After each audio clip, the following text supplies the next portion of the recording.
This is the story of Claire, a woman whose heart shone as bright as her smile. She was the soul of the local cafe, pouring coffee, sharing laughs, and making every customer feel like family.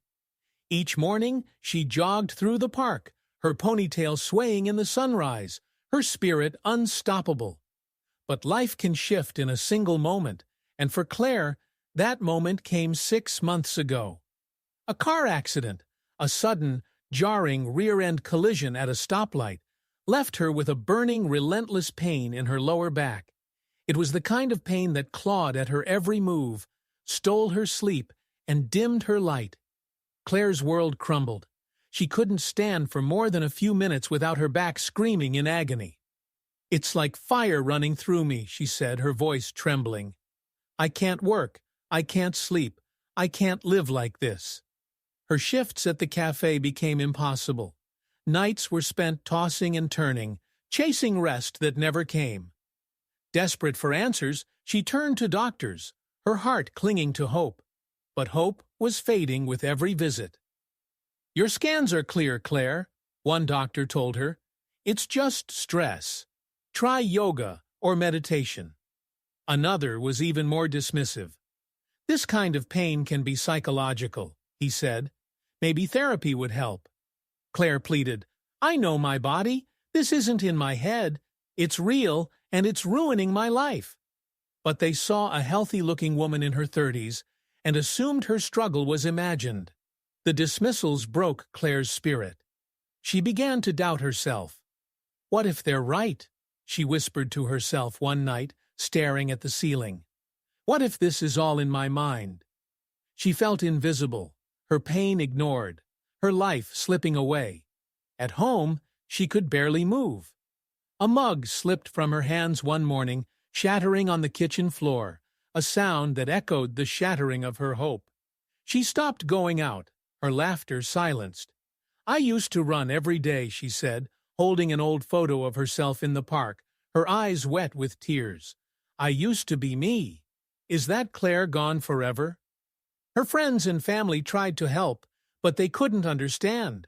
How could someone who looked so fine be in so much pain?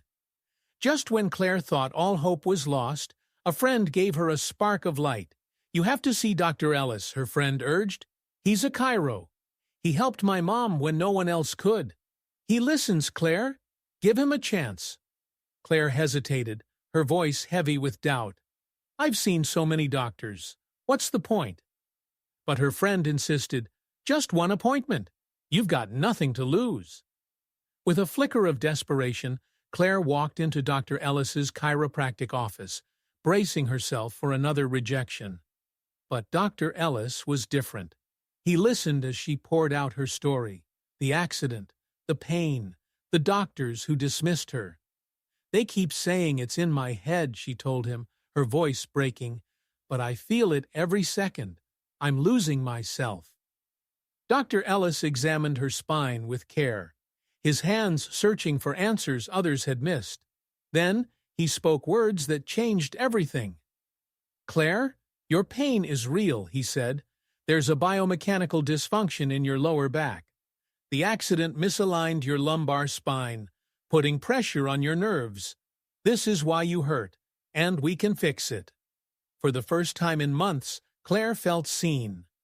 Dr. Ellis explained that chiropractic care could restore her spine's function, relieving the pressure that caused her pain. It wasn't in her head, it was in her body, and there was hope.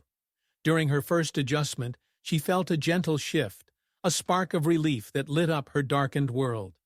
"Is this possible?" she whispered, her eyes wide. "I feel different, lighter."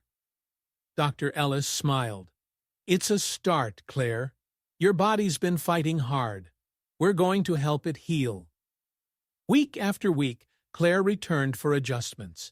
Each visit eased the fire in her lower back a little more. "I slept last night," she said after a few weeks, her voice filled with wonder. "All night, for the first time in months." She followed Dr. Ellis's guidance, doing gentle stretches at home, and slowly her strength returned. One day, she walked to the park, a small step that felt like a giant leap. "I didn't think I'd ever do this again," she said, her smile breaking through the pain. Soon, Claire was back at the cafe, pouring coffee, laughing with customers, her light shining brighter than ever. She started jogging again, her ponytail bouncing in the sunrise, her heart soaring. The pain that had stolen her life was gone, replaced by a resilience she didn't know she had. "Dr. Ellis, you didn't just fix my back," she told him, tears in her eyes. "You gave me my life back." He nodded humbly. "You were always strong, Claire. Chiropractic just helped your body find that strength again." Claire's pain was never in her head. It was real, and so was her recovery. Chiropractic care saw what others missed, restoring her spine and her spirit. She wasn't just a patient. She was a fighter who refused to give up, even when the world told her to. Standing in the park, her voice steady with purpose, Claire shared her truth. "I felt so alone, like no one believed me," she said. "But one person did, and that changed everything. If you're in pain, don't let anyone dismiss you. Your struggle is real, and you're worth fighting for." Claire's story shows us the power of chiropractic care, how it can find answers where others see none, how it can rebuild lives by restoring the body's balance. It reminds us to listen, to believe, to never judge someone's pain by what we see on the outside. And it proves that no matter how dark things seem, there's always hope for a comeback.